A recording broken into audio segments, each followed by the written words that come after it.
Hi, everyone. Welcome to the MikeDrop podcast. You have the two mics here with you today, and we have episode 19. We are talking about our favorite recordings. I am Mike Truesdell, and I am joined by the singular Mike Compitello. Hi, Mike. Hello. Hey, once again, great introduction. I'm trying. I want to get into like the boxing announcing circuit. Yeah, I like it. I mean, I think in general we've gotten better episode to episode. So this is really coming along. I'm trying. So what do you think is the trajectory of the boxing announcer? Like, what's the starting place for this person? I think he's just a normal person. Maybe he's a high school principal in the office with the announcement, come to the office or something. Yeah. So right. I don't know. Maybe he went to Syracuse University Sports Broadcaster School. Oh, yeah. And then for sure. did something like that. I don't know. But I think it could be you. I think first you need the microphone to be hanging from your It has ceiling. to come down. I think that goes a long way. Okay, Yeah. so do you think that the boxing announcer on Zoom, a couple years ago in 2020, do you think the announcer's Zoom call had the microphone suspended? I have a feeling that guy felt really bad because the Zoom auto noise correction feature probably really muted him. And then every time he had to speak in a Zoom meeting, he probably grabbed the microphone and brought it closer, right? Yeah, and yeah, let yeah. it go. Yeah, that's right. Yeah. Steve, you need to mute. Yeah. Yep. Okay. I'm glad you mentioned this because I have been trying to get my voice to be calmer during our podcasts, and maybe we're trending different ways. Well, I heard an interview with Joe Buck once where he talked about obviously he grew up in like the announcing family. Mm-hmm. And he was talking about his voice development over time, that he trained himself to have that lower, richer voice because his natural speaking voice is quite high. Oh, wow. Okay. So he trained himself to have the voice, the announcer voice, and now that's the voice that he has. Wow. So that's just how he talks all the time? I don't know. I mean, I hear him on the like the late night shows whenever they do interviews with him. But yeah, definitely what I've heard. Wow. He trained his voice to be that way. Wow.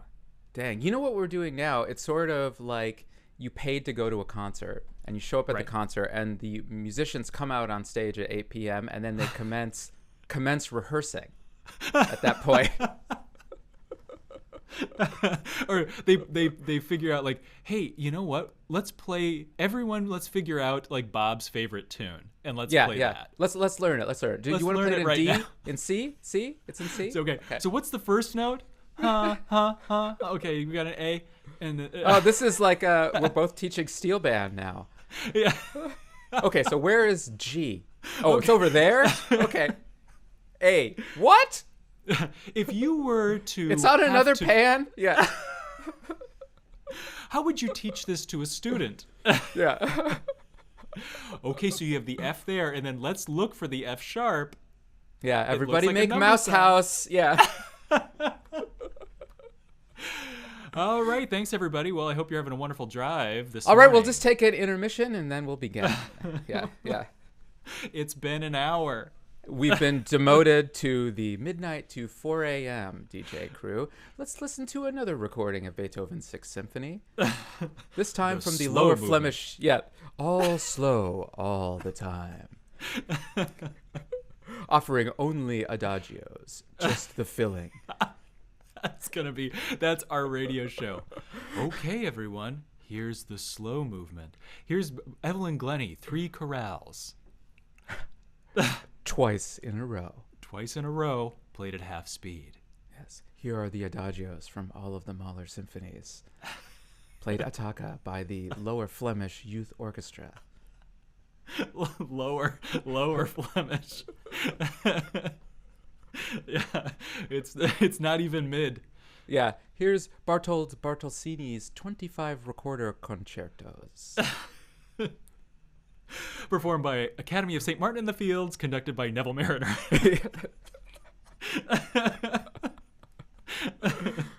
I'll be back on the horn in about 4 hours and 22 minutes. We don't want the horn. Well, these are all better ideas than what we were going to do today. Well, those your recordings? Is that what you came up with? Was the recorder you shared us? I don't want to disagree, but I was extremely lazy. Idea number 1, Vivaldi Concerto number 1. Idea number 2, Vivaldi Concerto number 2. It's a separate idea. They're all separate. Second movement. Separate. Recapitulation. Yeah. Third idea. Well, it's like my students are putting every paragraph on a different page. Right. Yeah, just to meet the page requirement. That's right. Yeah. Yeah, you didn't. No, I'm say that. That's great. Oh, geez. Oh, shoot. Well, I feel like this is. I hope we don't cut this part, because this is our process, I think. Yeah. Most of the time while you were talking there, I was just trying to figure out what I was going to say for my favorite recordings, because I haven't prepared. Oh, what I did, since you didn't ask, thanks, yeah. was is I over-prepared, but then I thought I wrote down none of them. So I decided. Well, we had some chatting about what does this mean? Is this our favorite recording? Is it the most influential recording to us? And I was thinking I wanted to do this by memory. So I wanted to think, what were the most influential recordings to me in a variety of different ways, and then and in a variety of different genres too. And then I tried to separate, what were recordings I listened to a lot versus recordings that were super influential. I don't know. How did you think about this? Notwithstanding that, are we about to get sued for no talking about recordings? We're not going to get sued, right? No. I think what we could do is we could try to describe them, but play no music, which would be the worst way to do it. But I think it's what we're going to do. Oh, sure. Yeah, I think that's safe. Okay. I like the idea of trying to describe. Maybe we could do like a low-hanging fruit, like a really easy to identify album, and you could just try to describe the album. Okay, it's square. Yeah. It's plastic. It's a disc. It's a disc, silver on one side. The silver on one side. I'm inserting the silver side down. And so I mean, I think we came up with something like, we're going to title this episode our favorite recordings, but really I think it's not really that. And I think it's so impossible for me, and I'm sure for you, because we're influenced by so many different things. It's impossible to make an order. Yeah, no order. There's no number 1, 2, 3 on this. Like no BuzzFeed thing. We're gonna have so few views anyway, so we don't have to get views or clicks. And we're gonna throw out a lot of albums, but it's not even gonna be comprehensive. No way. We might have to go like version 2.0, because I'm sure there's some I've forgotten. This almost could be what are you listening to now? Because you are always listening to something new. Well, yeah, same for you. Yeah, except I'm mostly listening to white noise these days. Oh, is that it? Yeah, that's no. The hot take. Hot take. Well, it's like, wasn't that? Well, you sent me that Simone Ditterstein recording. Oh, that's right. Yeah. And that was good. Yeah, and I got on the rabbit hole of went down that rabbit hole of like listening to a lot of Couperin after that, and then I love how you and I are talking just like we would if we were just sitting in my living room, but actually a bunch of people are listening to this. Anyway, what was the name of the album? I don't remember. Unsprung. Let me look.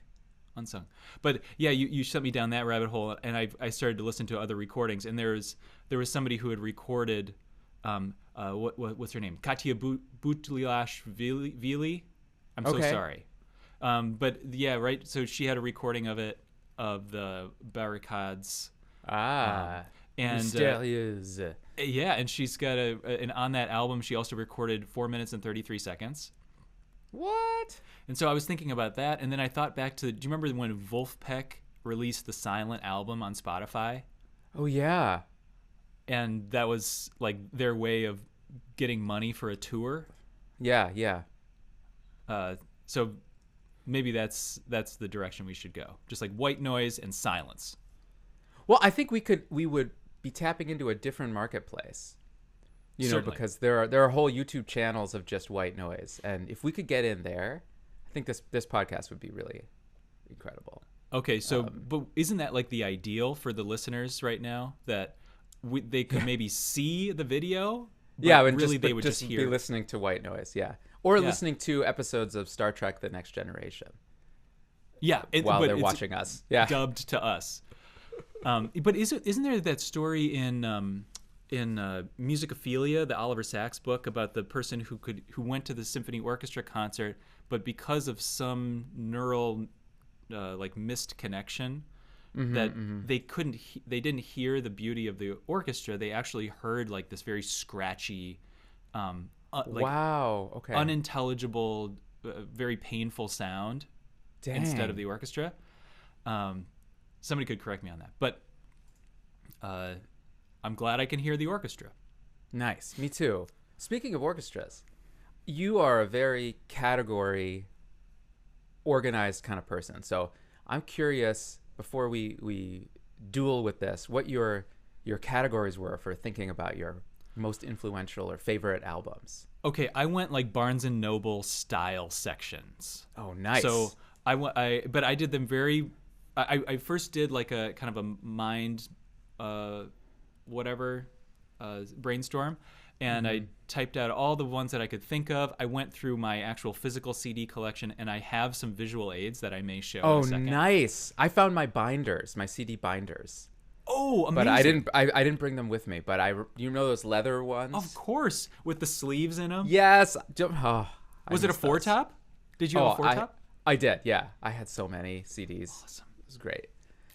But yeah, so I went down kind of the general rabbit hole. I grouped them into like classical music, jazz, pop, non-Western, and percussion. Okay. What did you do? How did you categorize them? I did, and mine are much less organized. I don't have a lot of pop ones, although I probably do once we start talking about it. Yep. I have classical music, percussion. I have music that was a big part of how I learned. So albums that were really important to how I learned. Music I listened to with other people that were influential to me. And then I have a whole category of comparison recordings. So albums of the same music played by different people that were really important to me. That sounds like a classical music thing. It is a classical music thing. Although it doesn't have to be, I guess. So how should we do this? Do you want to go back and forth with this? How about we just do you want to just throw an album out, and then I'll try to, then we can parry from there. Okay. Why don't you start? One. I love when you start. Okay. Can I show? I'll do this is my favorite recording. Can I start with this? And I'm gonna show it. We can only go downhill from here. I'm going to show it first, and then I'll say it. Okay. Ha! You jerk. This, if you can't see this, the album is titled Unsnared Drum, and the artist is Michael Compitello. Sounds dubious. It's awesome. I love this album. And the CD release party for that was amazing. Highlight. The playing is spectacular. The recording is amazing. Ryan Straber. MikeDrop podcast guest, episode 8. That's the beginning of his bio now, is that he was a guest on our show. Yeah. But I think the graphic design on the album is amazing. I love the physical album. Oh, it's awesome. Thanks for listening to it. Yeah. Of course. Yeah. I love that. Okay, so let me throw out hit me. All right, I'm gonna start with, for me, one of the iconic albums of classical music history that was so influential to me and maybe to almost everybody else who's interested in classical music, and that is Glenn Gould's Goldberg Variations. The 1955 version is one of those great like technical and musical displays, and the 1981 version, and it's only a couple pieces that he recorded twice in his whole life. And the 1981 is like essentially one of the final albums. It's, I think, the second to last one he recorded.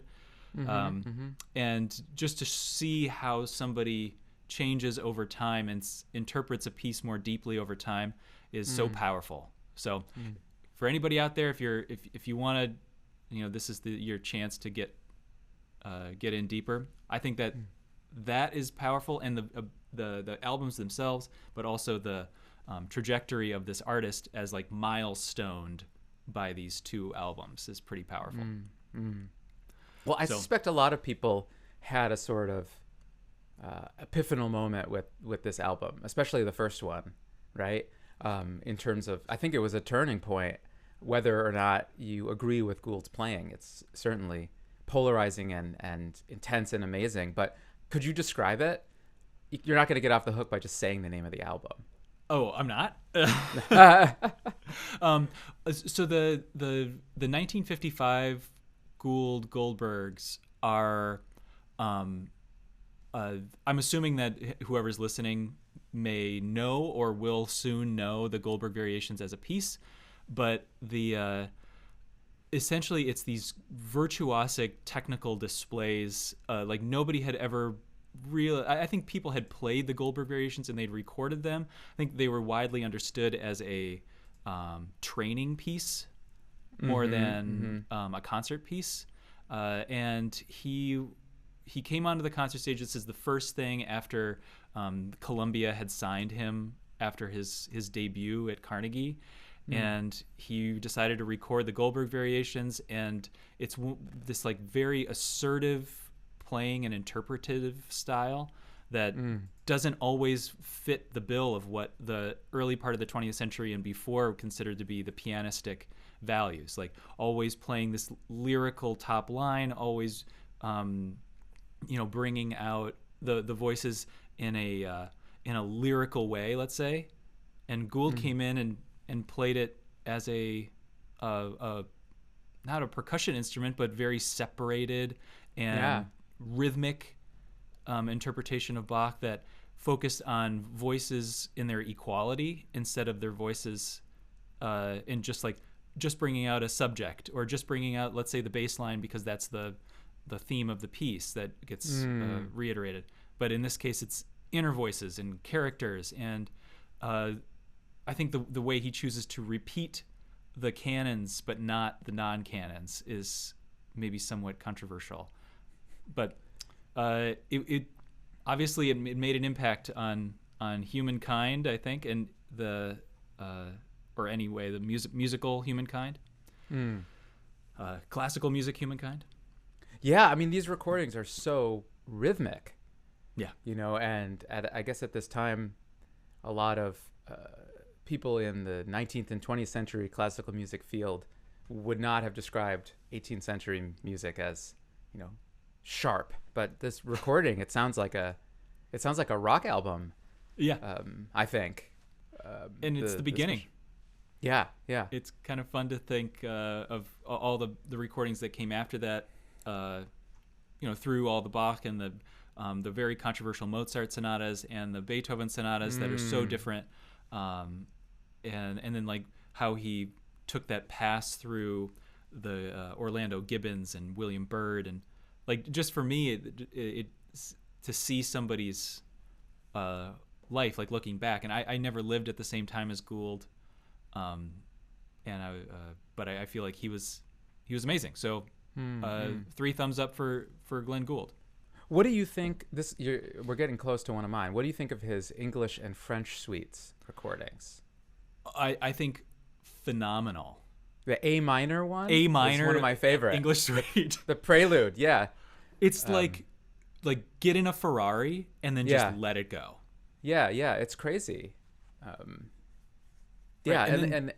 Also the recorded piano sound is quite strange to me compared to his contemporaries. Do you think so? Is there something going on there that we should know about? Well, Yeah, I know you probably know. I don't need to turn this into a class, but I know that his piano was that he recorded on that I think it was the CD 318 or whatever the number was like very meticulously doctored, and you can tell like how light the action is because you can hear these double hits of notes. From the hammers. Like you can hear that like it was supposed to be kind of emblematic of this piano that he had as a child, this Chickering piano, and he tried to get it to be as close to that as he could. And then some people feel like it's very harpsichordy, and I would agree with that. But he was also at the front of understanding that recording is the future. Like he understood this as an art form in itself, and that's where like that super famous Scriabin recording where he placed the microphones at different proximities to the piano and then would mix between them as the piece goes on to outline the form of the piece.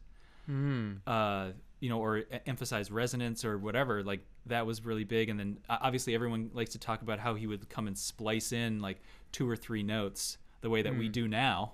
But we just did it with he did it with tape. Crazy. So that's amazing. I mean, I could go on about Gould, and like I think anything Glenn Gould recorded is absolutely worth considering seriously. What about the Brahms First Piano Concerto? That is absolutely where I was going. I just don't. It just seems like he's just making an argument to make an argument. Bernstein? No. Gould. I see. Yeah. I mean, he plays it different at other times. Yeah, like, that's what I meant. That's what I meant, is that you hear him other times and he doesn't do that thing. But wouldn't you think that, and this is kind of getting to where the 1981 recording ends up with this like tempo relationship between all of the variations. And that's where we end up with these very extremes of tempo in the 1981 version and not in the 1955 version because of the thing that Gould's dealing with in that Brahms D minor with Bernstein, the "Do not be frightened, Mr. Gould is here" speech.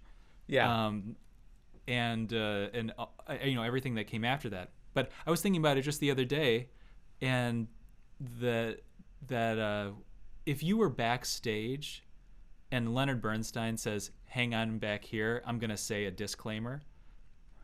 And he probably told Gould, at the last rehearsal or something, but just like hang back here while I say this. Like, wouldn't that kind of push you to go for it? Oh, yeah, definitely. So just for our singular listener, hi, Mom. We've alienated all of us. This we're talking about an incident with the New York Philharmonic and Leonard Bernstein and Glenn Gould, where Gould played the Brahms First Piano Concerto, and he played it how? Slow. Yes. Too slow. I think he's wrong. You don't like it in 6? No. But I wonder if that were the first recording somebody hears, what they would think. Without the pomp and circumstance around it, without the Bernstein thing, without the interview afterwards. What was his rationale for that again? Because the tempi that would happen were not different tempi for the different themes. He wants there to be a unified concept of tempo to unite a piece, and even if it's metric modulation or something like that, it's all connected. I think that the Dorati Composer's Advocate book that was recommended to you covers this in great detail in Brahms, and I think this conductor would feel that Gould is very wrong with this idea. Leinsdorf, right? I thought Leinsdorf. Yeah, sorry, excuse me.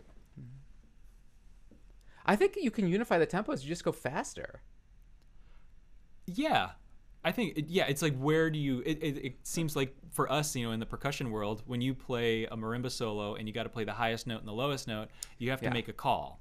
Yes, like, exactly. Where do I steal from? Do I play that? It's usually we kind of compress to the middle, and we have to play careful in the low end. And I feel like with this, it's the same thing. Like, do you want to take your ideal tempo for the second theme of the first movement, or do you want to take the ideal tempo for the beginning with the timpani roll? I just think that Brahms was self-consciously influenced by Beethoven's Ninth Symphony, and so the tempo should be Beethoven 9E, and that the second theme shouldn't be slow. I think it should be fast, but I think I'm just a caffeinated person, and I love that this is not the topic of the episode, and Gould has ensnared us again. Unsnared us? You heard me. But I just love that made it onto the album, this disclaimer. I'm so glad they recorded it. I mean, something else. What a speech, too. That's what I was just going to think. Who can speak extemporaneously in complete sentences with proper grammar and an unbelievable panache for language? Not us, clearly. Certainly not us. Imagine the Leonard Bernstein podcast. This would be great. He would do no preparation. He would walk in at 11:59 a.m. with a cigarette and... Holy smokes! I like to think that those Harvard lectures he just did off the cuff. Oh my gosh! He must have, right? He probably could have. Yeah. He didn't, but he could have. I don't know. Okay, but we said we were getting close to one of your recordings with the English suites. Where were you going? I had this comparison recording where I was just like you, dazzled when I first heard the Goldberg Variations by Gould, and I think I was in middle school when I heard it. Okay. I think, and then I think I heard the English and French suites. I think I bought them at a Barnes and Noble. There you go. Or maybe the Tower Records across from Juilliard. Yep. So I think I got them there. And then I had a period in my life where I became enamored and influenced by historical performance due to my friends and mentors at the Yale School of Music. And I started to listen to the works of this harpsichord player, Gustav Leonhardt. Oh my gosh. And so his recording of the Bach English suites to me has been incredibly influential because, sometimes so this is a recording, I think it's on Erato Records, which is a great name. Yeah. And it's all of the English suites, the Bach English suites. And so there's some overlap with the Gould recording. And in particular, I love the way he plays the A minor one. And for me, it was really the first time I had heard so virtuosically a really compelling and expressive and necessary way of playing these pieces on their original instrument. And they're so flexible and so sexy. And I mean, as a percussionist, sometimes we are like a harpsichord, so I loved these recordings. I can't remember the first time I heard them. I think it was probably 2008, but I just became obsessed with them. Wow. And so that was one of my category of two approaches to the same piece. So you got me. I love that. In the harpsichord, I think it's interesting. I think a lot of modern listeners, like even classical music lovers, who probably might prefer to hear something on the modern piano. Mm-hmm. When they listen to the harpsichord, they feel like it's dry and tinny and kind of like lacks the bravura of a piano. But I feel like we have to listen differently to harpsichord music because the tools of expression are different then. Yeah, I think so. But also a good harpsichord player uses those really well. I mean, these pieces on the harpsichord are much more stoppy-starty. There's a lot more rhythmic inflection than you would have in another recording. So that really impressed me, the way that you could mess with the rhythm so much, but not actually mess with the pulse. And I found that enormously cool. And I just like how the harpsichord's pretty noisy. And I like that it's really noisy.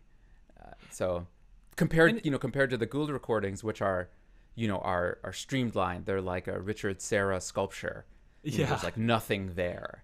And then listening to these Leonhardt recordings is like listening to us talk, an extremely long, drawn out thing that doesn't seem to have a core to it.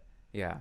So, well, isn't that kind of like, as I remember all those years ago from reading some of the earlier treatises in the like kind of Baroque era, like wasn't one of the main values of composition this rhetorical value?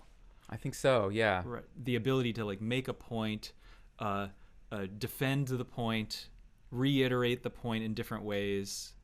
Yeah. Yeah. Exactly. So I feel like if I'm right about that, then it makes sense that somebody who's interpreting these pieces on the original instrument and is such a scholar. Yeah. Yeah. Okay, I have a question for you. Okay. Do you have a favorite recording of the Bach Violin Sonatas and Partitas? No, I don't. Okay. Do Well, you? see I want. Yeah, I mean, I don't, because it's dicey, because I have the ones I grew up listening to. Yep. But I don't know. But I bet you do, and I'm excited to hear about it. Well, I only ask because it's something that percussionists play all the time. I know, and you'd think that we would have really great recordings of them. Okay, well, let's just say this. So if you had a student come in and they say, okay, I'm playing G minor fugue, right? It's a popular one for marimbas. If you had a student come in and say, okay, here I am, I'm going to play it, and you wanted to say something about how this relates to the violin as an instrument. Do you have a recording that you would want to demonstrate that, or do you just say, all right, I'm going to go on here and just like kind of look through these because I kind of know most of the big heavy hitters, and I'm going to try to pick one? I usually change it up, and these days I'm searching for harder to find ones, which are people that play in a more 18th century inflection, because I think I've gotten tired of the sort of heavy hitters a little bit. But I want to know about yours. Mine might fit the bill for you. Yeah, tell me. Hit me. My number one recording right now is Monica Huggett. Okay. And Monica Huggett is somebody who maybe isn't the like star-studded name in the like concertizing violin world, but she is a big deal in the early music world. I first was introduced to her because she was running the historical performance program at the Juilliard School. Okay. And I just saw her in the hallways and just knew her as a very wonderful person. And then I realized how heavy she was. But she's this unbelievable artist, totally amazing. The Bach Violin Sonatas and Partitas are, I think, similar to what you're talking about with the Leonhardt recordings, like this wildly expressive playing while staying true to the style and the music, and like kind of what I would want to do as an artist is like be committed to this score so completely and understand the historical context behind something so completely that I'm able to be expressive with it. And I feel like the recording does a fantastic job of capturing that. And I'm sure live would be the same thing. Wow, I can't wait to listen. Yep. What's the name of the album? Is it just... Oh, it's just the Violin Sonatas and Partitas. Wow. That's all that's on it. Yep. I think it's a double disc. Dang. I'm excited. Well, I'm excited about the Leonhardt recording. That sounds exciting. I mean, I really like that E minor suite too. So the E minor one's really good. For some reason, I was imprinted on the A minor one, and then that became my favorite one because it has a really great prelude. Oh yeah, I mean, there's nothing like revving the engine and letting it go. I know, right? Yeah, I think so. Okay, so let's get out of the classical realm. Do you have a non-classical album that's on your stack there? Oh man, I was about to just talk.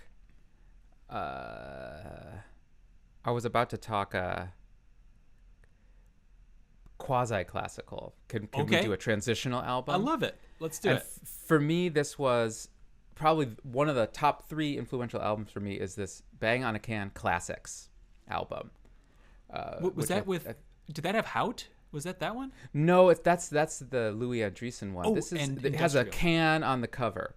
Yes. And this is the one with David Lang's Cheating, Lang, Stealing on it. Oh, yeah. And I think this album, I think it came out in 2002, and I think it was the first time I had really heard kind of classical or composed music that sounded like other music that I was into and that I liked, and it set me on this path that basically got me where I am right now, And so the album, the sound, the sort of rock infused sound, the clarity of the rhythm, the sort of aggressiveness of the playing really just got me excited. And this was a time, before YouTube, so I just became obsessed with this, and so many other influential recordings to me came out of this world. So I know it's not a pop album, but it was extremely important to me. Whoa. Well, that when you said that, I feel like the Industrial Bang on a Can album with Hout on it. Mm-hmm. That album was more. I listened to that more, but yeah, I feel like I know a little bit of that album you're talking about, and something that was so impactful to me was this sounds rough. Yeah. Like, I don't mean that in a bad way. I just mean, like, it sounds raw. Yeah, totally. Like, the drum isn't compressed. Like, these sounds aren't compressed. It's not classical music with a capital C. Mm-hmm. Mm-hmm. And they're playing rhythmic, noisy music. Yeah. And I suppose the next one that really got me, I mean, it led me to go to their festival where I was lucky to get to play some of these pieces with them. And I was lucky to get to organize performances of some of these works. But the one that kind of hit after that was the album called Lost Objects, which was an opera. It was an opera that David Lang, Michael Gordon, Julia Wolf wrote. And it was for the Bang on a Can All-Stars, a Baroque orchestra, concerto con, a choir, and a DJ Spooky. And yeah, and each movement was written by a different member of the trio, but they didn't say who wrote each movement. And so it's this amazing blending of, people playing at 4:15, people playing at A = 4:40. Like there's rock music, there's Baroque strings, there's DJ remixing going on, and choir, and it's, to me, the sound of this album just really got me. It made me think like, oh, you can make classical music that's rough and also directly expressive, and it doesn't need to be so abstract all the time. And this just felt, I don't know, it just felt like I think this actually came out before Bang on a Can Classics, but it was really special to me, and I remember listening to it a lot and looking at the liner notes. So it's not a non-classical recording, but it definitely felt like one. I love that, and I feel like that kind of embodies so much of the you that I know right now. Like, oh yeah, this is almost like you in the DJ thing I would have to ask about, but I didn't actually would start skipping those tracks, but the past stuff, present stuff, it's all there. It makes sense. I think I wore it out actually. Oh, whoa. Yeah, because I found the sleeve for it and I can't find the disc, so I'm sorry. Hey, that's amazing. Okay, cool. I'll definitely check that out. That seems like really, I can't get my head around groups playing at the same time in different tuning systems. So, well, I remember David gave a presentation about it when I went to the Bang on a Can Summer Festival, and he said, "Oh, we just wrote everything for them a half step up." Okay, you're a transposing ensemble. Yeah, transposing ensemble. Yeah. Take that, groupin'. Yeah. Dang. Hey, I love that. Okay, so I know you asked because I bet you have an awesome pop music album. I want to know. I'll continue a little further on your line. Okay. I didn't necessarily need to go in any direction, but for me, something that was kind of in that middle ground that was really important was Zappa Yellow Shark. Mm-hmm, Frank Zappa Yellow Shark with Ensemble Moderne. That album was kind of similar for me, that we figured out, like, okay, I kind of understand who Zappa was. I kind of understand the music that he was writing. Why is there a marimba in there on the Zappa tracks? But then when he combined with Boulez for Perfect Stranger and Ensemble Moderne for Yellow Shark, like these were tunes that I didn't even think, like, this is a rock person writing this complex of music, and he can read music. It's unbelievable to me. And that the tune that was called Welcome to the United States. Oh yeah. Was just about everything. Like that was me in a piece. I love it. I can totally see you in there. It's so quirky. Yeah. It's quirky. It's serious. It's considered. Yeah. But there's like very apparent jokes, and then there's very non-apparent jokes. It puts people in a like slightly awkward position, but it's all in fun. I think there's also some like mask that I wish I could wear. That Zappa was so confrontational in the way that he could like address an audience, number one, so assertively, and write music, and then like tell people what he wants in the band in different ways. And so I feel like there's something about that confrontational nature of him that I don't have, that I felt like, oh my gosh, this is amazing. And then you got a chance to work with the Ensemble Moderne people who are on that album. Yeah, and they're all those personalities. It's great. Yeah. For me, the celebrity moment was when I went over to Frankfurt and I actually like walked by Hermann Kreutzmeier. Oh yeah, from the Welcome to the United States. Yeah, and I walked by him, and he did all the like megaphone announcing on that track, I think. Yeah. And so when I saw him, I thought, like, that's as close as I've gotten to a celebrity. Yeah. That's awesome. And then here you are doing H.K. Gruber now. Yeah, and I think that I have really taken to Gruber in the same way that I because of that track, I realized, oh, you can do that, like theater, and I feel like what Barbara Hannigan's doing with Ligeti, or what she has done with Ligeti, is kind of in a same vein, and I respect that so much. What we tried to do with the Apergeese. I think is all kind of in that same. Well, it's like that's incredibly funny things have to be also incredibly serious for the person doing them, and that maps really well onto art music. That, you know, in order to be this funny, I have to be doing it with incredible concision, clarity, confidence. Yeah, if that makes sense. Steve Martin was kind of the king of that, right? Yeah, you have to commit to it, and I think the nation of Germany generally commits to that too. Yeah. Cue the national anthem. Yeah. Oh, excuse me. Gotta go. Oh yeah, that's awesome. Well, I'm so jealous, and I know I'm sure we'll talk about your Ensemble Moderne experience at some point later. I don't know if we want to chart a course this way, because I don't know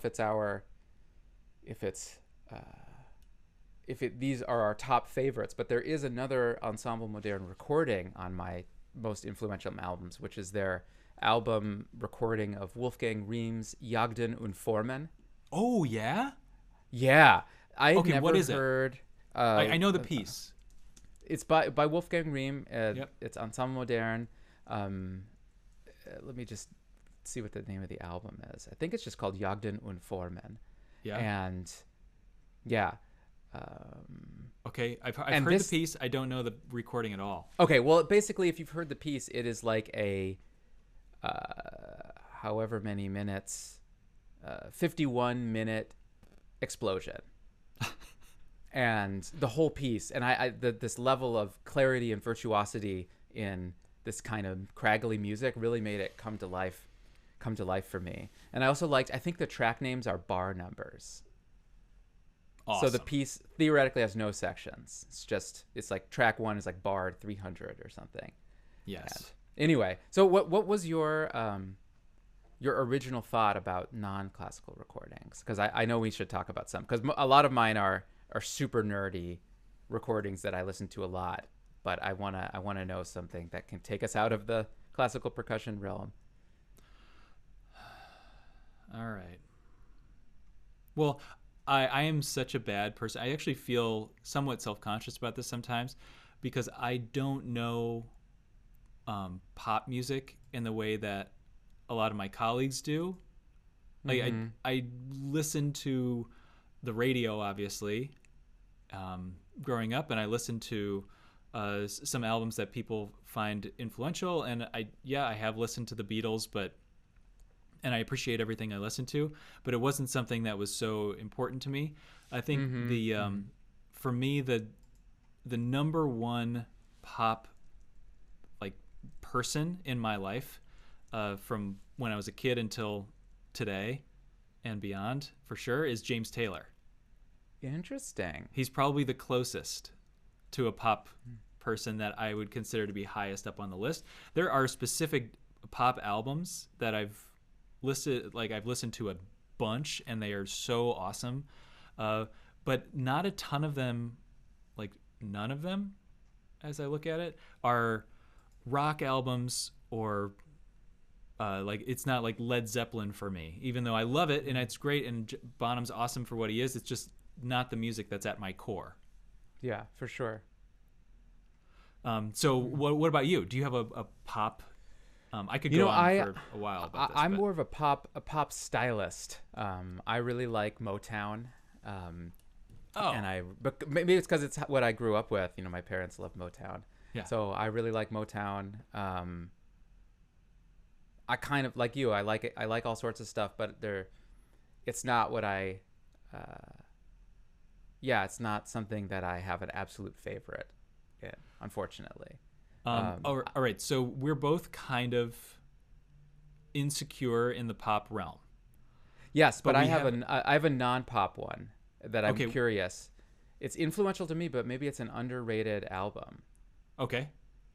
It is the Gary Burton Astor Piazzolla live album.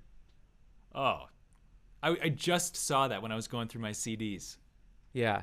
I just saw it and I said, oh yeah, I haven't listened to that in forever. That's unbelievable. And it's actually Astor Piazzolla on the bandoneon. Yes. Actually him. Yeah. And I think I bought it at a Barnes & Noble not realizing who either of those people were. And then... Did you like the gold cover or something?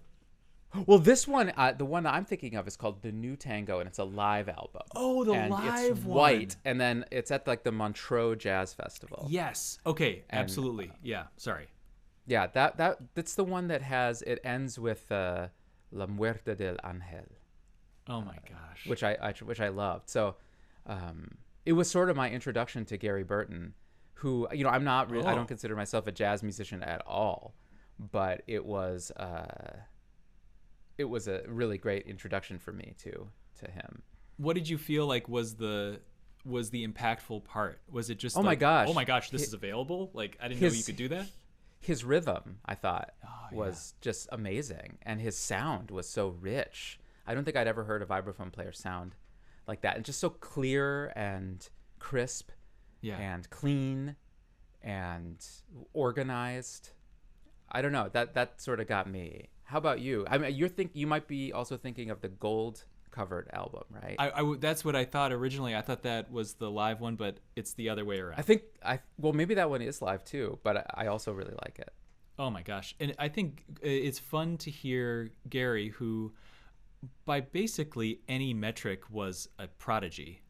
Mm-hmm. Like he's kind of like one of the definitions of jazz prodigy, and was so influential on a ton of people in that ECM world that came after him and beyond. You know, like he was playing with Stan Getz when he was a kid, and then moved on to do some solo stuff and start his own projects. But I think Pat Metheny would be different if it weren't for Gary Burton. I think it would be a very different jazz scene without him.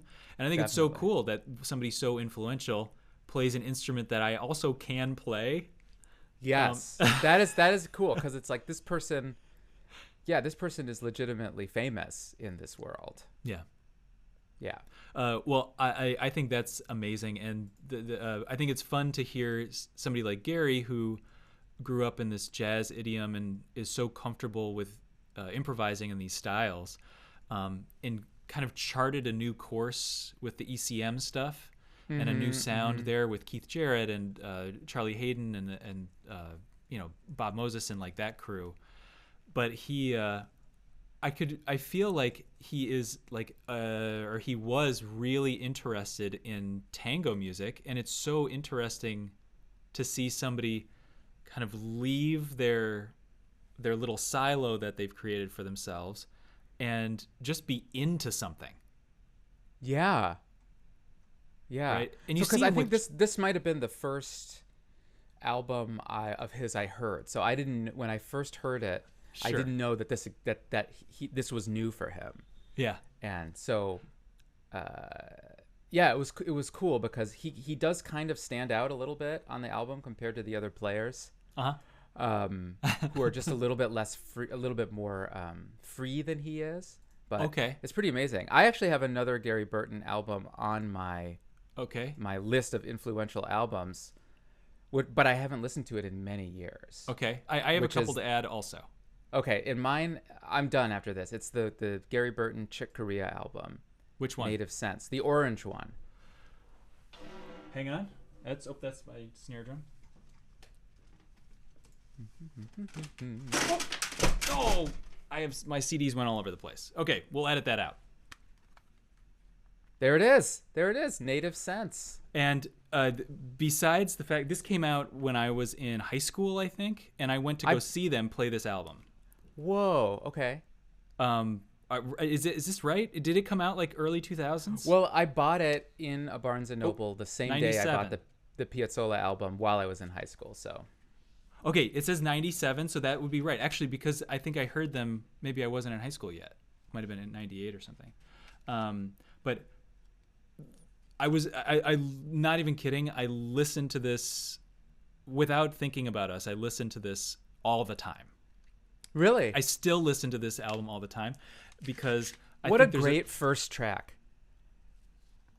It's right? It's like such a good first track. Yeah, and I think isn't it the same track that they played on their Tiny Desk? Yeah.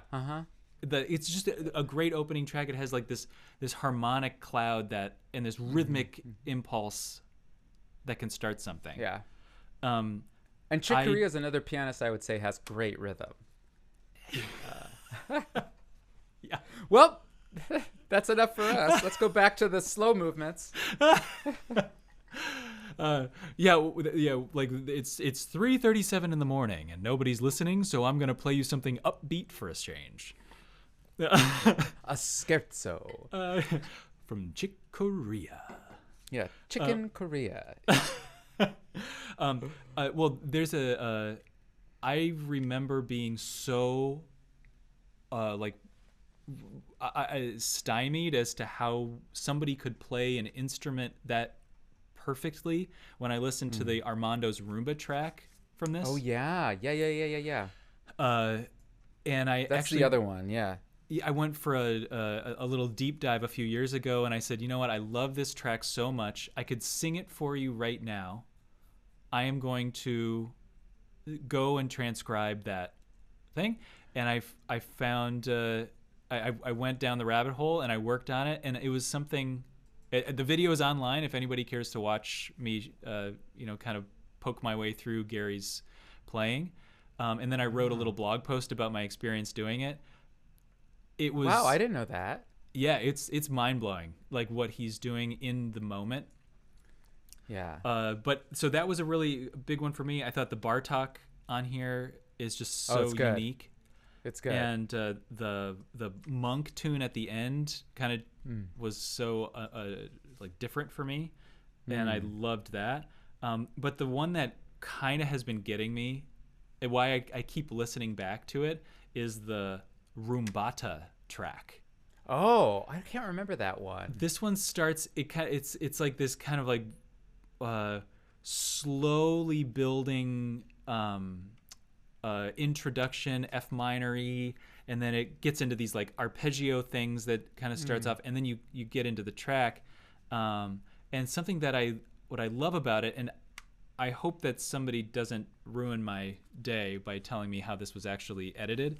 But the thing I really appreciate is that when Gary takes his solo in this track, in Rumbata, it is this wildly unbelievable thing that every single, like whatever it is, 4 bars or something, he comes back and he lands on the tonic note. He lands on F every single time, and he's playing all these F minor licks, and that goes on for 2 or 3 minutes of this like display of artistic prowess. And I'm just completely wowed. And then I feel like the Chick solo starts in like harmonic outer space. And I had to sit there and try to figure out what is he actually playing, because this chord that he plays just sounds like I'm gonna pick my 10 favorite notes. But it's this well crafted, kind of altered scale kind of chord that Chick plays, and then he brings it way out because Gary's been playing inside of the harmony for so long. And I think just like that ability and that flexibility is amazing. So enviable.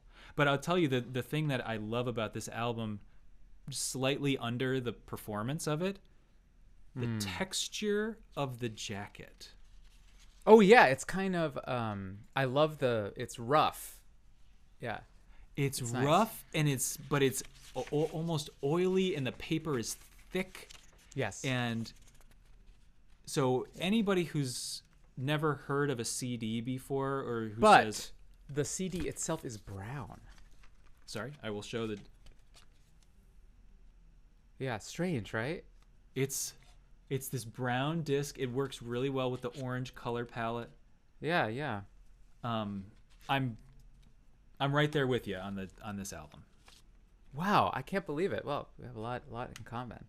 But I'm an album listener where I don't listen to the whole album on repeat listens. I go back to certain tracks over and over. How about you? Do you always listen straight through? No. I'll go and poke in and out. But every once in a while I'll like forget about something, and then you uncover that track that, like, Rumbata is actually a good example, because for me, I was coming back to the Armando's Rumba track so much, and then I listened all the way through once, and I thought, oh, I just had to be patient and wait for this track to develop before it got to the, like, really something special. So yeah, I come back. Okay, so here's my other Gary Burton album that I did actually wear out in the CD player, and the jacket and the case is just like dust at this point. Whoa, okay. And it's an album called Face to Face with Gary Burton and Makoto Ozone, and it's when Makoto was a young person. Yeah. And they ended up they recorded a couple times after that together, but that album, I don't think it's on Spotify and Apple Music and stuff. So if you want to listen to it, you got to do it the old-fashioned way, or find the MP3s or something. But it is mind-blowing. Is that the one that has like a cubist painting on the cover? Yeah, that's the one. Okay. Yeah, it's kind of like a indigo color. Yeah. For the background. There's a few tracks of Makoto's that he wrote on there. There's like Gary plays they play like really straight ahead jazz on that. They play some blues. Wow. They play Monk. But the first track is called Cato's Revenge. Okay. And I just can't. I can't understand it. And I learned from reading the liner notes that was a first take complete track. What? That was a live performance. And so that like, if we even put that aside as like unbelievable, the tune writing on it is this super advanced, clever, like multi-sectional, gigantic form of a piece. actual composition in there, like threads, composed lines with improvised sections. And the composed lines are these like serpentine, chromatic, rhythmically complex, like quintuplet based lines. Wow. Okay. It's really something like to behold. There's a live performance of them performing it, and Gary's wearing this like, there's a video of it. Gary's wearing this pink shirt, and I make the joke that they just pulled a guy from the tiki bar, and they're like, "Hey, what are you doing right now? Can you just come play this xylophone thing?" And then he comes and plays this amazing thing, but it's profound. That's awesome. That playing. So that's Dang. that. I think we're both in agreement that Gary Burton is cool. So Well, give me another. I think I accidentally started us on the Burton train. So what's another of yours? Your just albums in general. Should we haven't touched a percussion disc yet. Do you want to go true. percussion? You want to go straight up? I mean, I think we can. Maybe we should for this we should go more rapid fire. Like I have visual aids. Okay, let's hit it. Should we go a little faster? Because I know we could talk about classical recordings all day. All day. But let's go back to back. Do you want to start? I just have a couple. You Really? can go first. Yep. No. a couple. Well, I mean, I'm going to start with Amadinda, recording of Third Construction, the John Cage Construction, Best which might instruments in be the one world. of the greatest. Yeah, Amadinda, the incredible instruments. Yeah, Unbelievable. yeah. My first percussion disc that I didn't even think it was possible to have a solo percussion disc until I got this. Okay. Nancy Oh, wow. Zeltzman, See Ya Thursday, album changed my life. Yeah. What year did you buy it? It probably would have been 2002. Okay. Let's see if that's even possible. Yep, she recorded in 99. So maybe somewhere between 2000 and 2002. Okay. Yep. I think I bought it around that time too. Yeah, I can't recommend that high enough. Okay. But also Great. Nancy changed my life, so kind of like comes with some baggage for me. So what was it like kind of listening to this album and then getting to work with this incredible artist? Yeah, I don't know. That's like superstar stuff, right? Like that's Nancy Zeltzman, Yeah, the totally. superstar, and then you realize like she's just a normal person, and she's not a normal person. She's a superstar. So I don't know. I mean, it's one of those things that it never gets old to like be around somebody who's so innovative and artistic. It never gets old. Yeah. Unlike being around us. We get very old. We get old very quickly. Yeah, there's something about her that is renewing, you know, I think. Yep. She's so supportive of people. Like she knows that there's always room for great. So I never feel like she's ever done anything except for try to boost me up. Right? And she does the same thing for her students, and she does the same thing for her colleagues. She's awesome. Yep. Nancy, you rock. How about Steve Schick, Born to Be Wild? One of the greats. Yeah.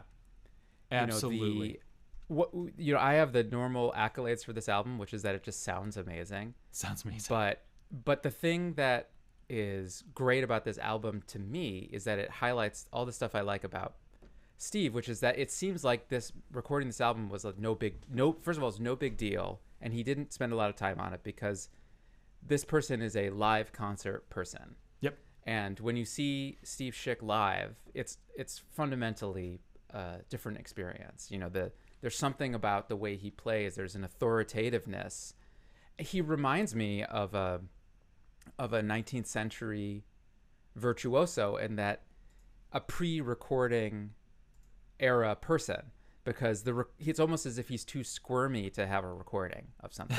And so I wish my students could have seen more of him playing live, because those concerts were so memorable. But so I remember listening to this recording all the time, particularly the Xenakis Rebond, which was like out of control. And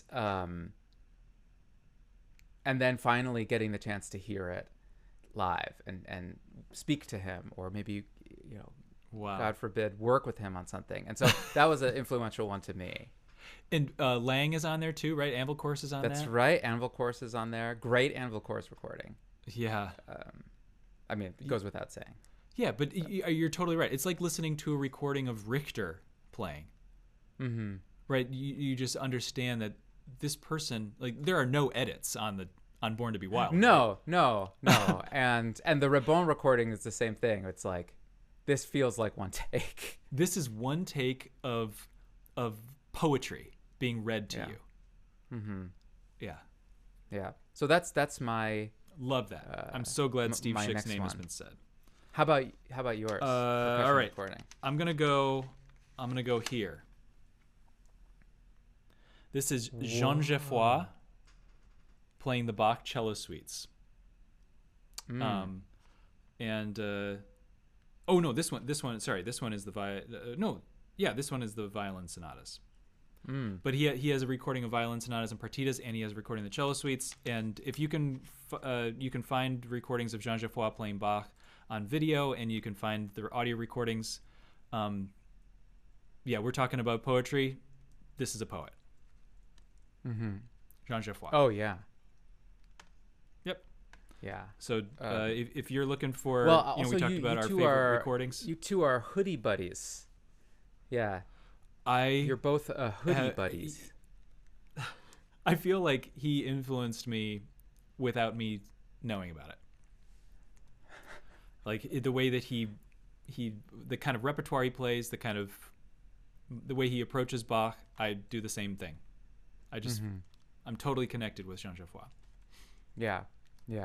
It's interesting to me. I don't mean to reflect while we're still doing the show, but it's interesting to me that these audio recordings, I don't know about you, but I can remember them extremely well. What the sound of the recording is, the interpretation, much more than I can videos. I don't know about you. Is that something that you think about too? I haven't thought about that before. Do you think it's because we didn't have videos when we were at that age? Maybe. That was so. But do you think we would have remembered these recordings as well right now? If we were 10, 15 years old now? I don't think so, because you getting that Nancy album, that's probably the only thing you listened to that day, or you probably didn't. It was hard to get, so you had to buy it. Yeah. And then you had to sit down and listen to it. Whereas now I could find 20 recordings of See You Thursday, and I might just flip through them. So I think the difficulty of it, and I think a lot of the albums that I had as my influential ones were ones I listened to at a certain age, because I sat down and listened to the whole thing. Whereas now I might not. Yeah. So I feel like there's something having to do with finite music. Like it fits on this thing, or for some of us it fits on the big LP disc, and you can see the end of the music. Yeah. Like we can only fit as much music as fits on this circle. Yeah. As opposed to this infinite line that just cascades into the sunset. Yeah. So I feel like there's something about that I have this intrinsic desire to, like, if this is the amount of material that's presented to me, I want to make sure I capture all of that material. Yeah. And then I can turn the disc over. I can play side B, or I can, then it comes back and I press the repeat button. And when we're done, we go back to the beginning. We listen to that again. Or maybe in the middle, for Nancy's playing, like there was something about that, like the Morning Glory recording, the Duke Ellington, that I feel like I listened to it, and then I was like, we're going to just listen to that one again. That's coming back. Yeah. Right. So and the fact that you couldn't jump around as easily nope meant that you were listening to these sort of complete sentences of people's. I feel like I did. To your point, like I had a student come in and play Morning Glory a couple weeks ago, and I said, have you listened to Nancy's version? And they said yes. And I said, what did you think about her interpretation of this part? And they said, I honestly don't remember. And I said, what? You know what's amazing is that I haven't listened to her interpretation in 20 years, but I can tell you what she's done. Yeah. No, it's the same. I think for me, for some of these albums, like one of them was under the category of albums I learned with. Yeah. Was piano concerto, and I can remember it's imprinted, the interpretation. Yeah. And I think one thing that's distinctive, that's maybe revealing about you, or maybe us as a podcast duo, is that we're not just selecting by piece, but also by how it's done. The interpretation is really important, and we're going to people that have opinions, really strong opinions, and they come across there's a category of recording, I think, where you're trying to document some repertoire in classical music. Yep. Versus I'm interpreting it, or I'm bringing it to life in a certain way, which brings me to my next percussion I love it, which is Kuniko Kato's To the Earth. Have you heard this album? No. It's awesome. I don't think it's available on streaming services, but it's got a blue cover, and it's like kind of handwritten text. And this was something that my teacher, Bob Van Cise, he motivates by telling you how his other students, how well they're doing. And he would constantly say, my former student Kuniko, she had the greatest recording of Velocities, or the greatest recording of Rebond. And, he would always hype it up. He would do the same with Amadinda. Amadinda's thunder sheets are made out of a 1 millimeter thick sheet of brass from a Hungarian 747 that's been bent, or something like that. And he would say, Kuniko Kato had these incredible bass drums or something. And so finally I found the album and I listened to it, and it's actually true. So she has a recording of Rebond on it that is probably the most suave version of this piece I've ever heard. It's so sexy. It's smooth. She does Rebond A with two bass drums, two like kind of Japanese bass drums, and then there's a recording of Omar, which is really shockingly good, and then there's a Velocities, which is probably the fastest I'd ever heard before I heard Jihei Zhang play. Yeah. And then there's a recording of To the Earth on it, and I remember this disc that was one of the first times I heard this kind of core percussion repertoire played in a really, really opinionated way. So I thought that was really cool. And then kind of alongside it was the album by Kunihiko Komori called Marimbist. Okay. And this one has a cool cover because it's like him, and around him are flying marimba bars. And there's a recording of I think Rhyme and Reason on it, which might be one of my favorite marimba sounds. Like the way the marimba sounds on the recording is just so good. So those are like two percussion recordings I think are together for me. I really want to hear that. I can send it to you. He recorded that piece Reminiscence. Oh yeah, right. And he had the marimba mallets that are actually timpani mallets. Yes. So the whole thing, I think it broke my headphones or something like that. So those are two percussion ones for me. Do you have another percussion one? I'll pair you with two recordings that touch on things that you said. One, my favorite marimba sound. That would be Nancy Zeltzman Woodcuts, but we already talked about Nancy. Well, you could talk about it again. But Woodcuts, the first solo album. There's some really like Ragamuffin is on there from if you know her book really well. She's got a transcription of this guitar solo, and I think that marimba sound is just wonderful. But my second one is Your Wonderful Teacher. I think Bob's Japanese music album, that time for marimba, is some of the most beautifully executed, wonderfully musically thought out, and expressive marimba playing. I think it's fantastic. Oh yeah, amazing, amazing, and it's really representative of an era of recordings because yeah, there are missed notes in it. Yep. But it is a performance. Oh yeah. And I love that. Yeah, interpreted percussion music. It's not just executed. Yeah, I love that, and I love pairing those two because they're remarkably different takes, and I love that we're in a zone now. I think of it as like third generation percussion, where now we can be spoken about as interpreters of music instead of just first it was, oh, that's a novelty, and then it's, oh, that person played me the Xenakis piece, I've heard the Xenakis piece, check, and then it's, wow, that person's take of that piece was just out of control, or that was super different, or that was, wow, and I think it's great to be in that zone of percussion right now. So we're no longer a novelty, and we're no longer just like a radio, and you can do that, and I'm excited for it. I think it depends on the thing, right? Because if you're, a lot of percussionists are, I could be guilty of this too, or are kind of hiding behind, this is a new piece and I'm going to record the piece, and then that piece is recorded once for its entire life, or performed once, and it's just at the premiere, and then it's done, because we want to say we did this thing first, and then nobody really has a chance to counter that with another interpretation. I agree. And I mean, I just thought of the same because I loved learning the Jury Seo piece V based on your recording, and then at some point I thought I should record it, and then I thought, no, Mike T recorded it.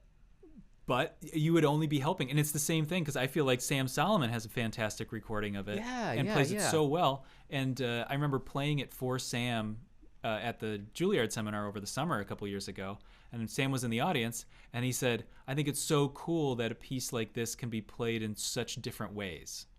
Yeah. So I think the world needs it. It's just got to be better than Truesdell. That's better than Truesdell. No, I just love that. I love that we're in an interpretation zone. It's great. I have another percussion recording, which is just, let's go.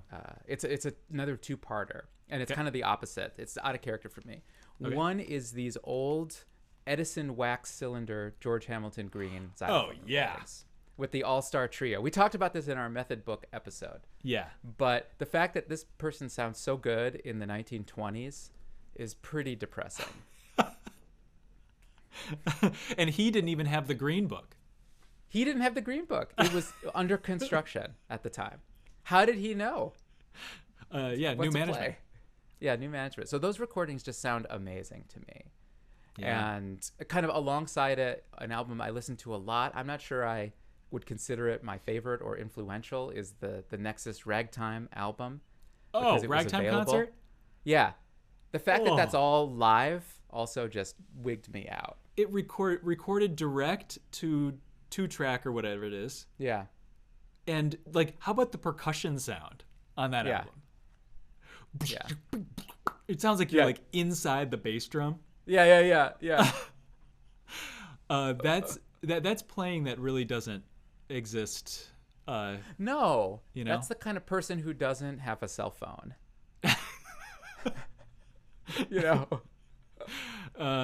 Well, I will compliment that with another Bob Becker influenced recording, which is, I had a hard time choosing, but a few of the earlier Steve Reich musicians recordings. Okay. Drumming. Okay. I do like the Nagoya with Jim Price. It's a little swingy. It's kind of swingy. Yeah, it kind of swings. But that early drumming that I think has a swagger to it. It does. And I think for some reason that Music for Mallet Instruments, Voices, and Organs recording just hit. And I think part of it is the piece hits harder for me than some other of his pieces. But the recording is just so wonderfully, like, it just sounds amazing, and the performance is just spot on. You're coming precipitously close to probably the album I've listened to the most in my life, which is under my category of comparison, which is Steve Reich, Music for 18 Musicians. probably my single favorite piece of music. Of the Steve Reich and Musicians recording? No, well, that one's fine, but I like, for me, it was learning about music, and was a lot about learning how to compare recordings, compare different performances, and compare interpretations. So my answer was all of the recordings. All of them. So well, it's that piece. That was, yes. So the piece just entranced me. I didn't know that music could do that, and it sent me on this spiral of loving Reich's music, but also just loving using these interpretations to get at, what might the piece be, right? Yes. If there's in this piece is, famously didn't have a score till Mark Mellitz wrote it out.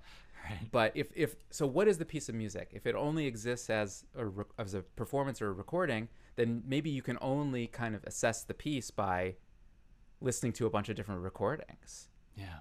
And that's how I kind of got into this. And I was supported by an awesome professor at Peabody named Mark Katz, who in his class, he did a lot of recording comparison. And wow. But anyway, Music for 18 Musicians, probably beginning of Variation 7 is probably one of my favorite, or Part 7 is probably one of my favorite moments of music ever. And then I loved, there was that original ECM one, and then there's a later one, the one that has the blue cover, and then the more recent Ensemble Signal one, which just sounds amazing. Yeah. Holy cow.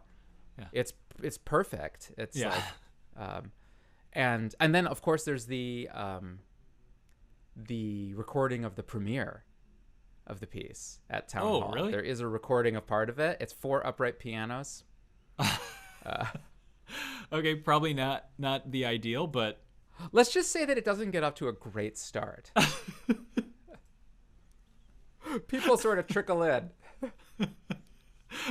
Which I guess was desired, right? Your turn. Yeah. Oh, I actually got to play this with Ensemble Moderne once.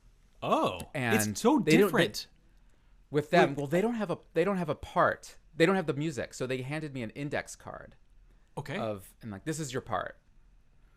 Okay. And so that was challenging. But yeah, they have a much different approach. Yeah, I think that's so fun to go and play Reich in Europe. Yeah, because it's taught differently. It's thought of differently. Definitely. Yeah, it's not good or bad. So anyway, it's just different. You're getting me close to my dreams here. Yeah. Have you played the piece? I have played the piece. Actually, most recently I played it with Ensemble Signal, but that was already 7 years ago. But I would love to do it again. All right, we could organize like a mic drop. Oh yeah, what if every performer was named Mike or Michaela? Yes, like a mic drop festival. Yeah, we could do it. A mic drop concert where we just play music for 18 mics.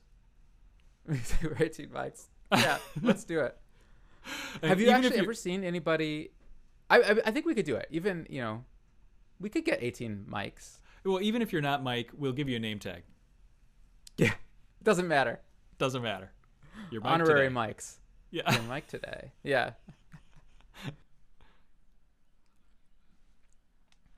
Okay, I have 3 more in my hand, and I think a few more disappeared. All right, so I think I have 3 more percussion. All right, here it comes. The one is, I really think this Gordon Stout Music for Solo Marimba disc was very important for me, and I think his approach and style to the marimba being a musical instrument, the way that Bob is, or Nancy, like that's great. And yeah, obviously, like the 2 Mexican dances that's on this is the one that I grew up listening to. The sound of the etudes is something I remember doing, like listening to, and he just has he's a musical person, and his instrument happens to be the marimba. Number 2 is this disc that isn't on any of the streaming things. It's called Caribeños by Orlando Koto. And this album, I thought it was really amazing because I haven't had a ton of experience playing Afro-Cuban music when I first heard this album, but he was at a summer camp that I was at, and I bought the CD. It's got Giovanni Hidalgo has overdubbed percussion onto it, and he's playing these. Some of them are composed pieces, and some of them are a little bit more improvisatory pieces, but the ability to play the marimba like a salsa player would play the piano, like Montunos, and improvising with the right hand while keeping the left hand bass going, was that it's unbelievable to me. Wow. And That's Giovanni's amazing. playing is quite good, but I love that piece. There's some Piazzolla on there. I think one of the real gems for me was this piece that my teacher Dane Richardson used to play for flute and marimba called Piedra en la Piedra by Ricardo Lorenz. Wow. And that was the shocker for me because I got it because of the Giovanni track, but the other tracks are amazing. So that's amazing if you can find that somewhere. And shout out to Orlando.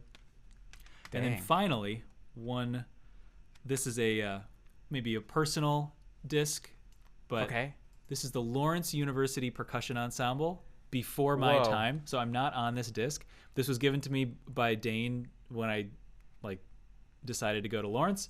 It has one of the best textured jackets that's ever happened. But I think what's monumental about the recording is that it's so what's on the album. I don't even think one could find this disc anywhere. But like Greg Byers on this disc. Wow. So that when he was a student there, but it has Crown of Thorns by Maslanka, and it has a piece by Andrew Frank called Elective Affinities that I didn't know until it still doesn't get played very much. It has one of the very first recordings, maybe the first recording of the Levitan Quartet.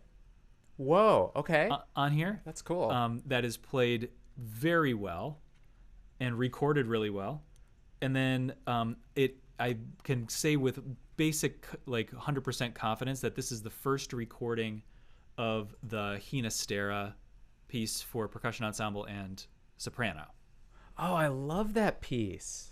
I think this is the first recording ever of that piece, and it's like a university percussion ensemble, but it doesn't sound like that. It sounds like that's great, like a professional group. And Dane worked his butt off to get everybody prepared and sounding great, and he spent a lot of time on that. They ended up doing another disc later, which is also great. But this disc is not only has nostalgic value for me, but I think it has musical value for the world. That's amazing. Yeah, and it's not available. I would love it if it were. I don't know if it is, but when you come here, I'll we'll have to listen to it. I'll show it to you. Yeah. I'm sorry, I'm having some technical difficulties here, but you reminded me of one that's not on my list, but What's is that? Similar, which is that I think when I was a little kid, I was born in Lansing, Michigan. Yeah. And my parents gave me a CD, the Michigan State University Marching Band, and there were a couple tracks on it that were just drumline, and I used to listen to this all the time. Because I as a little kid, I would visit my dad at the university, and you'd hear the marching band practicing and kind of marching, as I guess they want to do, and so that was something that I think is it's an example of an album that is basically not commercially available, but it was influential to me because I remember listening to it a lot in comparison to other CDs that a 9-year-old would be listening to. So maybe I'll bring it with me and we can do a university percussion listening club. I thought for sure when you started on that story, I thought you were going to talk about the University of Michigan Keiko Abe Michael Udao disc.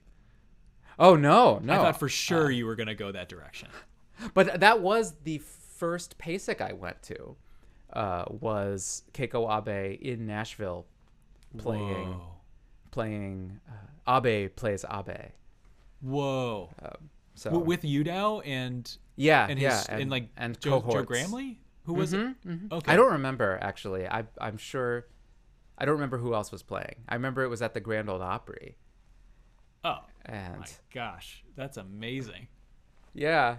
Oh man, this is cool. These weren't the things I was expecting to talk about, but I love it. Same here. But we Yeah. could do another take if anybody's interested. We could go again and just like pick up where we left off. We could do like I bet part we 2 could. at some point. I bet we could. Yeah, that'd be fun because I want to talk to you about orchestral recordings. Yeah, I don't have a ton. I Really? you know me. I'm like I could talk for years about solo piano recordings, but Yeah. orchestral recordings I've got a handful, but not a ton. So I would love to talk to you about that. Maybe we could exchange notes. I want to know more piano recordings because I'm very limited. I have my favorites, and then I have my favorite performers, and it's hard for me to break out. I think we've got at least another 5 or 6 minutes of podcast that we could put together with the orchestral recordings. Yeah, definitely. And I think for me, the orchestral recordings were also really how I bonded with my teachers. Yeah. Because, we were both studying orchestral percussion. And a lot of times my teacher, at least Bob Van Cise, would suggest recordings. And then we would often listen to them together in studio class or in lessons. And so it imprinted, his ears have sort of imprinted onto his students, which was really fascinating. And so there's a whole collection of recordings that I like, of course, because they're good recordings, I guess, but also just because they remind me of how I learned percussion, which is kind of fun. Yeah, I'm sure it's the same for you, where you talked in a previous one about New York Phil recordings of Scheherazade and stuff like that. I'm sure there's a similarity there. But I can imagine sitting there in a lesson or a master class like with your teacher. Like how powerful could that be? That's amazing. Did you ever do that? Listen to music with your teachers? I have since I graduated. Yeah, I think one of my treasured memories is listening to some vinyl records, some like early ECM recordings with Dane.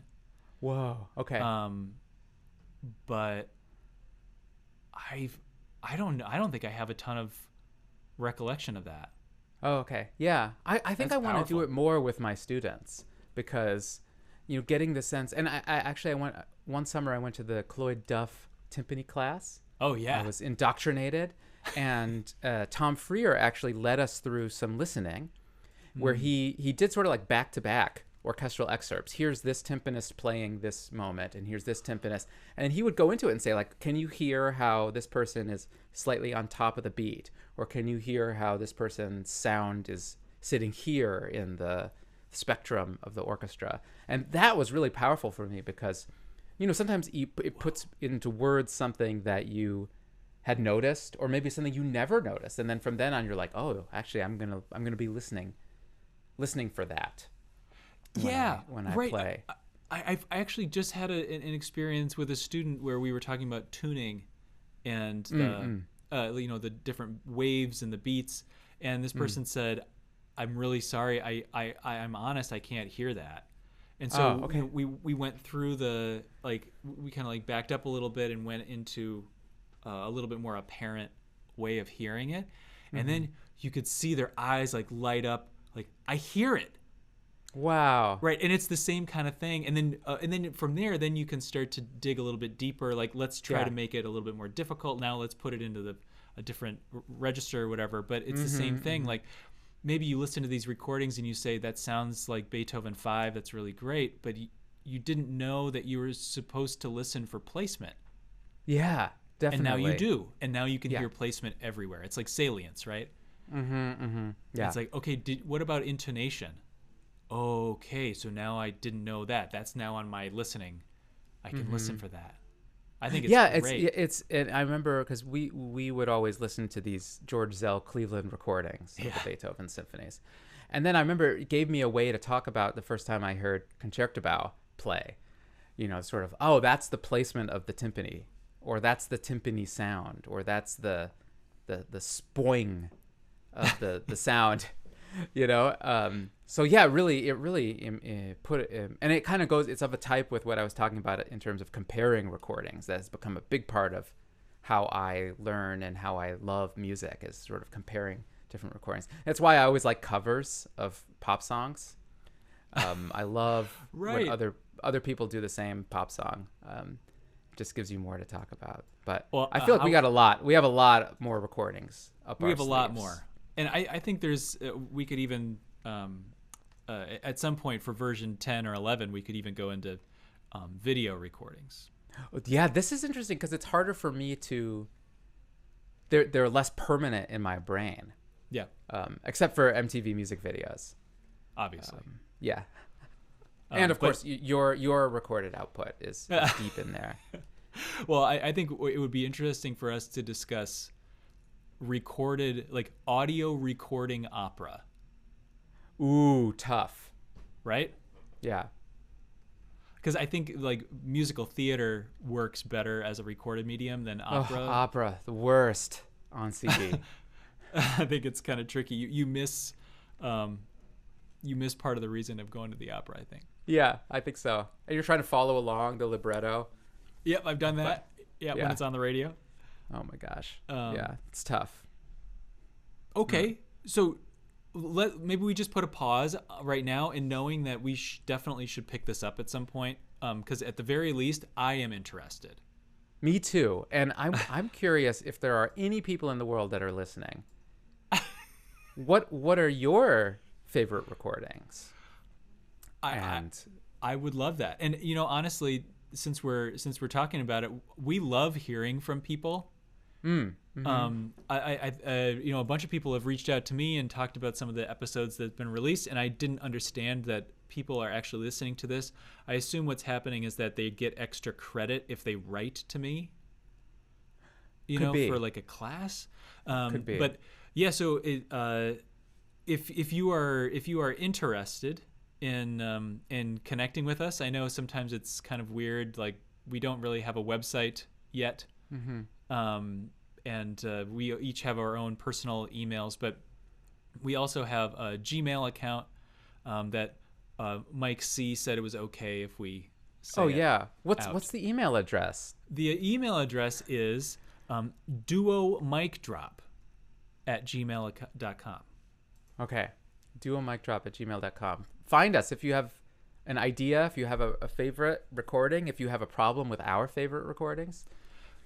Feel free to drop us a line. Yeah, or if there's anything in any of the episodes that come up that you feel like this is like you have a question, we didn't say anything clearly. I mean, the fact that we wouldn't say something clearly is like unbelievable, actually. I can't understand this, but because we're pretty articulate and stuff.